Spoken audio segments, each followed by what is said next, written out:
au niveau de la lutte antiterroriste, nous avons une collaboration très intense avec la section antiterroriste du parquet de Paris. Dès la prise de Mehdi-Nemmouche, j'ai été en contact direct avec M. Molins, entre autres pour l'exécution du mandat d'arrêt européen qui a fait en sorte que Mehdi-Nemmouche est arrivé en Belgique. Depuis lors, l'actualité a fait en sorte que notre collaboration a dû s'intensifier au fil des mois. Pour Verviers, une équipe commune d'enquête avait été décidée et ce genre de procédure s'est multiplié depuis lors, tant nous sommes conscients d'être confrontés à des groupes qui ne connaissent pas les frontières et qui sont parfois liés par la langue, entre autres le français. Face à un tel phénomène, une collaboration non seulement structurelle, mais également interpersonnelle est primordiale. Dès avant les attentats de Paris, nous nous sommes vus régulièrement à Bruxelles ou à Paris, et 3 jours avant le funeste 13 novembre, nous étions ensemble à Marrakech pour une rencontre avec les autorités espagnoles et marocaines. Lors de la rencontre de ce jour, avec nos équipes respectives, nous avons évidemment fait le point sur l'enquête qui a connu une grande évolution ces derniers jours, comme vous le savez, avec l'arrestation de M. Abdeslam et de son complice. Nous savons cependant que l'enquête n'est pas finie. Et comme vous avez pu le voir avec le communiqué de presse du parquet fédéral d'aujourd'hui, qu'il y a d'autres individus qui doivent encore être retrouvés et s'expliquer. Je tiens néanmoins à saluer l'immense travail fait par toutes nos équipes des deux côtés de la frontière et à sincèrement exprimer toutes mes pensées à toutes les victimes de cet horrible drame. Voilà, François, je vous donne la parole. Merci Frédéric. Je voudrais d'abord souligner la qualité du travail immense qui a été accompli par la juge d'instruction belge et pour la qualité du travail accompli sous la direction de ce juge d'instruction par l'ensemble des enquêteurs de l'unité spécialisée antiterroriste de la police judiciaire de Bruxelles. Tout comme je voudrais aussi souligner, et je rejoins mon collègue Frédéric Van Leu là-dessus, sur la qualité des contacts qui existent aujourd'hui et qui ne datent pas d'aujourd'hui, mais qui sont déjà anciens, entre le procureur fédéral et moi-même, mais aussi entre nos deux équipes, donc le parquet fédéral et la section antiterroriste du parquet de Paris. Je voudrais insister à nouveau aujourd'hui devant vous pour dire combien la qualité de la coopération internationale est primordiale entre pays touchés par le terrorisme pour la réussite des enquêtes et des informations. La coopération judiciaire entre la France et la Belgique peut être qualifiée de très riche et de fluide. Elle passe par un certain nombre de vecteurs. Elle passe d'abord par ce qu'on appelle, dans notre jargon, l'entraide pénale internationale. Je rappelle que 4 équipes communes d'enquête sont en cours actuellement et sont relatives au dossier de l'attaque du Thalys, au dossier Mehdi-Nemmouche, au dossier de Verviers et au dossier des attentats du 13 novembre. Tout comme 15 demandes d'entraide pénale sont actuellement en cours dans ce même cadre. La coopération passe aussi par des rencontres régulières. Rencontres régulières qui sont soit structurelles, soit au gré des événements. Ainsi, pour les attentats du 13 novembre, nous avons eu des contacts directs dans la nuit qui a suivi les attentats. Et dès le 14 novembre, nous avions pris la décision d'initier des demandes d'entraide pénale internationale et une équipe commune d'enquête. Cette coopération passe par des rencontres régulières, soit, je le disais, dans un cadre bilatéral entre la section antiterroriste de Paris et le parquet fédéral. C'est ainsi que nous étions aujourd'hui à Bruxelles pour partager dans le détail l'ensemble des informations qui sont les nôtres sur l'évolution du dossier des attentats du 13 novembre. Nous nous voyons au moins 2 fois par an de façon plus structurée et nous nous voyons enfin dans un cadre multilatéral puisque nous appartenons tous les deux à un groupe quadripartite consacré à la lutte antiterroriste et qui réunit la France, l'Espagne, le Maroc et la Belgique à travers ces 4 parquets antiterroristes. Je voudrais donc souligner que cette relation bilatérale entre la Belgique et la France est fondée sur un certain nombre de facteurs qui sont à mon sens essentiels. Le premier facteur, c'est le respect mutuel. Le second, c'est la loyauté. Et le troisième, c'est le souci d'assurer une réponse efficace contre le terrorisme. C'est ce souci, mon collègue l'a rappelé, qui a conduit la France à remettre à la Belgique, grâce au mandat d'arrêt européen, dans le dossier de Verviers, 2 individus qui avaient pris la fuite et qui avaient été arrêtés au tunnel du Fréjus. C'est ce même souci d'efficacité qui a conduit la France à remettre à la Belgique, toujours grâce au mandat d'arrêt européen, Médine et Mouche, dans le cadre des assassinats commis au musée juif de Bruxelles, alors qu'il était de nationalité française, qu'il avait été arrêté en France et qu'une des victimes du musée était aussi française. Tout cela, je crois, illustre bien la qualité des relations qui sont les nôtres et l'importance du travail qui est effectué dans le cadre de cette entraide et qui, je crois, permet d'augurer sur effectivement l'efficacité des investigations par rapport aux faits sur lesquels nous travaillons aujourd'hui. Voilà, merci François. Voilà, comme il a été prévu, je vais vous demander de poser une question par personne et de vous présenter aussi quand vous posez la question. Voilà. Monsieur? Je m'appelle Roger Fridi de la télévision arabe Al-Arabiya News Channel. Monsieur le secrétaire François Moulin, avez-vous aujourd'hui le sentiment que Salah Abdeslam sera extradé en France dans combien de temps? Je n'ai pas à faire état de mes sentiments. Je vous ai dit que vous savez, tout comme moi, que les juges d'instruction français ont décerné un mandat d'arrêt qui a été diffusé sous forme de mandat d'arrêt européen par le parquet de Paris. Il appartient maintenant à la justice belge et à elle seule de se prononcer sur cette question. Donc je n'ai pas à faire état de sentiments, si ce n'est effectivement que, mais ça c'est un lieu commun, de rappeler qu'il y a une forte attente de la part de la justice française et surtout des victimes de pouvoir obtenir que Salah Abdeslam vienne s'expliquer devant les juges français. Je n'ai rien d'autre à ajouter. Madame? Est-ce que vous pouvez confirmer que M. Abdeslam a dit au procureur qu'il avait l'intention de planifier d'autres attentats? Écoutez, moi, je ne vais pas confirmer plus que ce qui a déjà été dit jusqu'à présent, et parce que vous devez savoir qu'il est essentiel de laisser les enquêteurs travailler par rapport aux déclarations éventuelles de M. Abdeslam. Comme je l'ai déjà dit, nous cherchons encore d'autres personnes et je pense que ces informations, tout comme les exploitations des différentes perquisitions, doivent être traitées de la façon la plus discrète possible et par les enquêteurs spécialisés avant que nous soyons en mesure de pouvoir informer le public par rapport à cela. Monsieur? Martin Luxon du journal L'Écho. Monsieur Molins, l'avocat de Salah Abdeslam, maître Sven Marty, a annoncé son intention de déposer une plainte avec constitution de partie civile contre vous pour rupture du secret de l'instruction. Qu'est-ce que vous en pensez?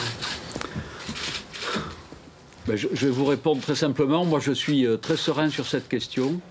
Pourquoi est-ce que je suis serein?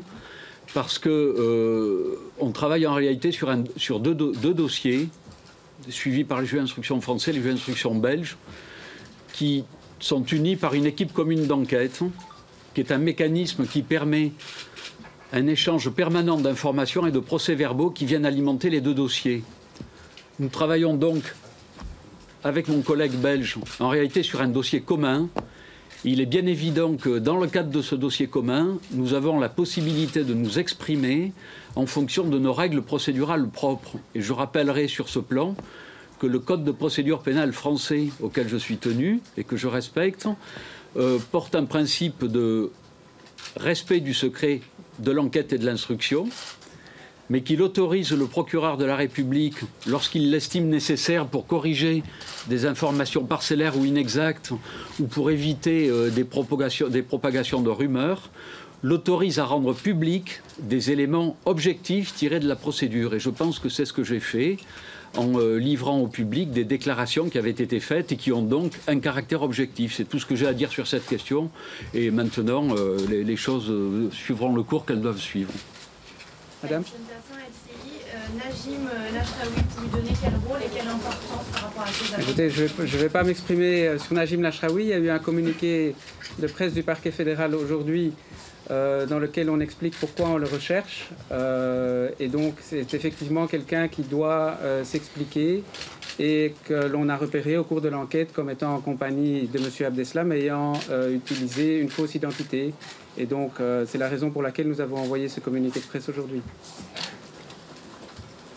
Madame. Bonjour, c'est Nancy de Claude NBC News.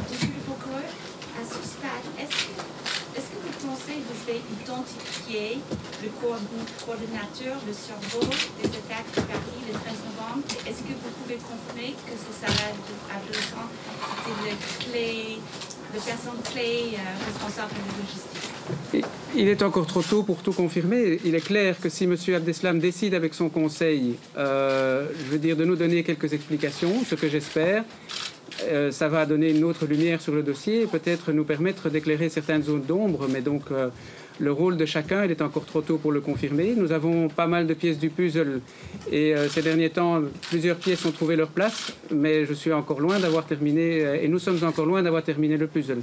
Mais nous espérons aller le plus loin possible, ça c'est clair, et nos enquêteurs travaillent jour et nuit pour le faire, tout comme les magistrats et particulièrement le juge d'instruction antiterroriste qui est saisi de ce dossier. Voilà. Une question, monsieur. Oui. Vous avez dit que l'islam apparaît.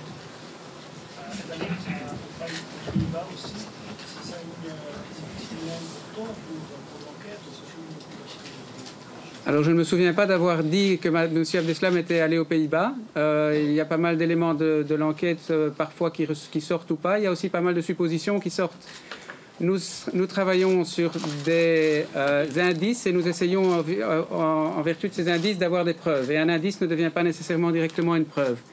C'est la raison pour laquelle nous sommes extrêmement prudents dans la communication, parce qu'il y a énormément d'informations à traiter. Toutes les informations ne sont pas à prendre à 100% au pied de la lettre, mais parfois il y a quelque chose qui peut être vrai dans l'une ou l'autre information, et ça demande énormément de travail, de contextualisation de la part des enquêteurs. Et donc, pour le moment, je ne peux absolument pas confirmer ce que vous m'avez dit.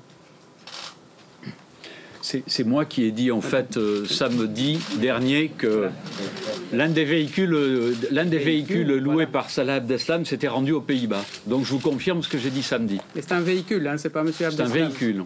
Encore une fois, les traces, je veux dire, une empreinte, ça ne veut pas nécessairement... Il n'y a pas de date sur une empreinte. Un véhicule, donc ça demande évidemment comme je dis, nous avons des indices et ça doit devenir des preuves. Voilà. Oui. Après.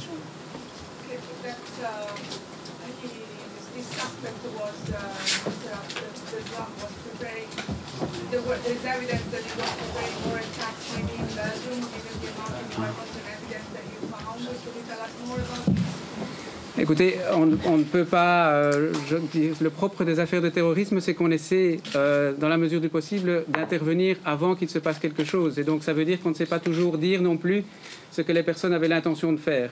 Alors, on peut faire des suppositions, trouver des combattants étrangers avec des armes dans une maison. Ben, je ne pense pas que ce soit pour prendre un pique-nique. Et donc, on avait des raisons, effectivement, d'être inquiets par rapport à ça. Maintenant, ce qu'ils voudront faire, ce qu'ils voulaient faire, je ne sais pas si nous le serons un jour. Ça dépendra un petit peu des découvertes, des éléments matériels et des différentes déclarations que nous aurons dans le dossier. Madame. Oui, Chantal Monet, TLTVI, sans dévoiler les éléments d'enquête qu'il pourrait y avoir, mais est-ce que ce dont vous disposez, vous fait penser que Salah Abdeslam avait le profil de quelqu'un aux abois perdu peut-être dans les derniers jours? Je pense qu'il est trop tôt pour s'exprimer sur M. Abdeslam. Je pense qu'il doit avoir le temps de mettre au point sa stratégie de défense avec son avocat. Et on verra à ce moment-là la stratégie qu'ils ont choisie et s'il va collaborer ou non à l'enquête. J'ai entendu qu'il avait annoncé qu'il collaborait, on verra. Donc ça, je dois le laisser. Pardon ? Ce n'était pas ma question. Oui, mais comme je vous l'ai dit, les déclarations éventuelles de M. Abdeslam vont peut-être nous aider à regarder d'une autre façon des indices et des éléments de preuve que nous avons recueillis dans le dossier. Et donc, je ne peux pas m'exprimer maintenant. Une enquête pénale, c'est un processus dynamique. Quelque chose qui peut vous paraître exact à un certain moment ou probable à un certain moment peut tout à fait, 2 semaines après, être éclairé d'un tout autre jour. Et si je vous fais une déclaration maintenant et que dans 2 semaines, c'est autre chose, d'abord, ce ne serait pas correct par rapport à la procédure pénale contre M. Abdeslam qui doit se passer évidemment dans le cadre du respect des règles du dossier judiciaire. Et en outre, ça pourrait m'amener à changer complètement la vue sur des éléments du dossier. Monsieur. Yes, sir. Now the focus is shifted to these two new suspects. How many more are out there? Ah, ça, je ne vais pas vous répondre. Nous avons, comme vous le savez, il n'y a pas que le dossier de Paris qui nous occupe, nos deux parquets. Hein. Nous avons une menace générale qui occupe tous les services européens et tous les services de renseignement et les services de justice. Et nous sommes en train de travailler sur énormément de dossiers. Je parle simplement pour le parquet fédéral, mais en 2015, nous avons ouvert 315 nouveaux dossiers de terrorisme. Et depuis le début 2016, nous sommes déjà presque à 60 nouveaux dossiers de terrorisme.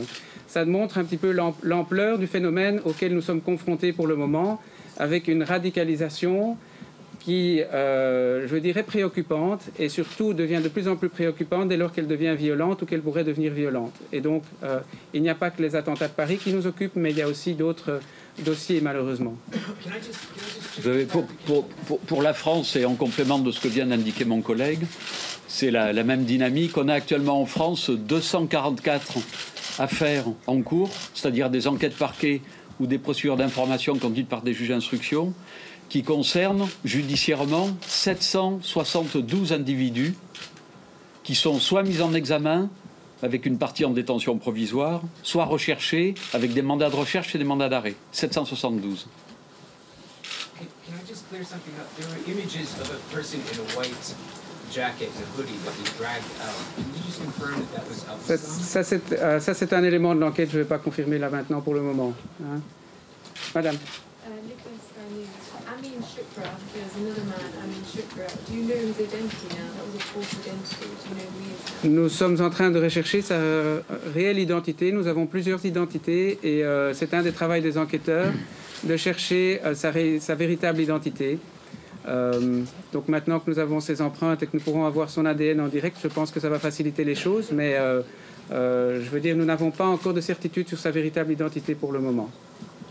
Monsieur ? L'avocat de Salah Abdeslam a dit qu'ils collaborent avec la justice. D'abord, combien de temps vous avez pu l'entendre? Combien de temps les enquêteurs ont pu l'entendre? Combien d'heures éventuellement? Il est encore entendu actuellement lorsqu'il est en prison, ça va attendre à sa prochaine audition.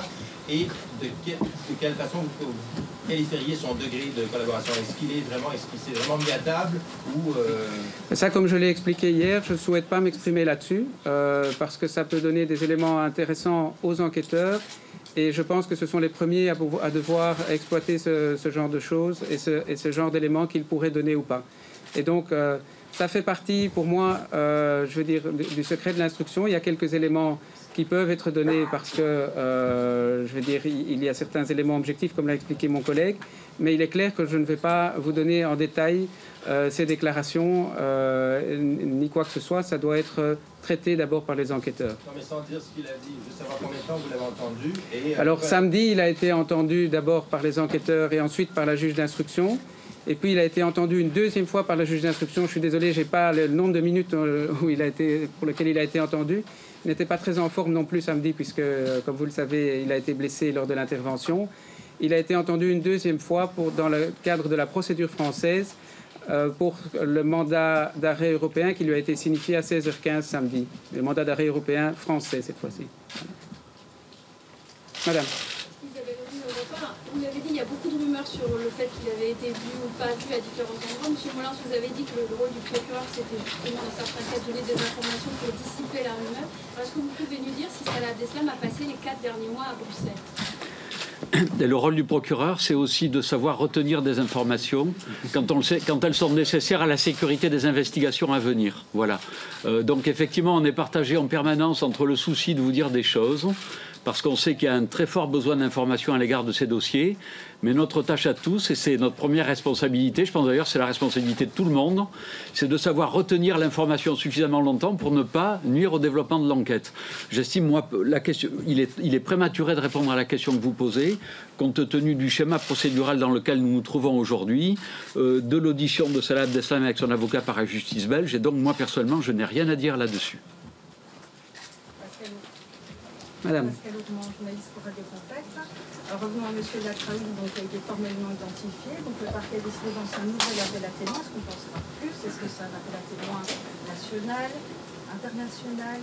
Est-ce qu'on peut en savoir plus? Non, l'identité de M. Lachraoui est connue dans les deux dossiers, aussi bien belge que français. Et donc, si on lance cet appel à témoins, c'est pour avoir plus d'éléments, évidemment, pour savoir où se trouve actuellement M. Lachraoui. Mais je ne sais pas, je ne vous en dirai pas plus.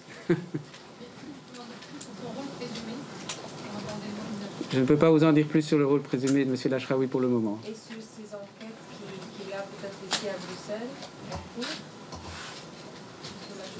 les enquêtes en cours, mais M. Lachraoui apparaît dans le dossier principal, je vous dis, comme étant revenu de Hongrie avec des faux papiers en compagnie du fameux Samir Bouzid, qui s'est avéré être Mohamed Belkaït, et d'un véhicule loué par Salah Abdeslam et de M. Abdeslam qui a été contrôlé à ce moment-là. Voilà, plus pour le moment, je ne peux pas vous en dire.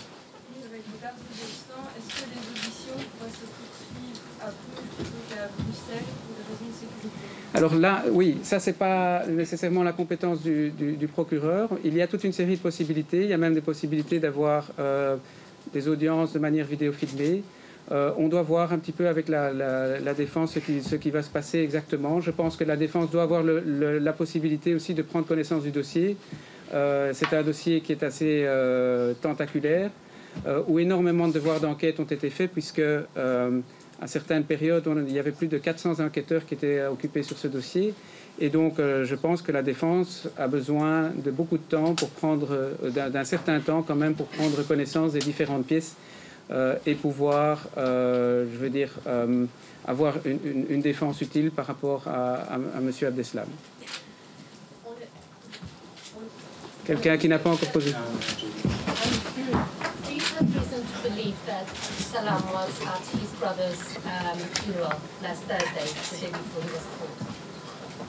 Je ne peux rien dire là-dessus. Donc, nous ne dévoilons absolument jamais les techniques utilisées par rapport à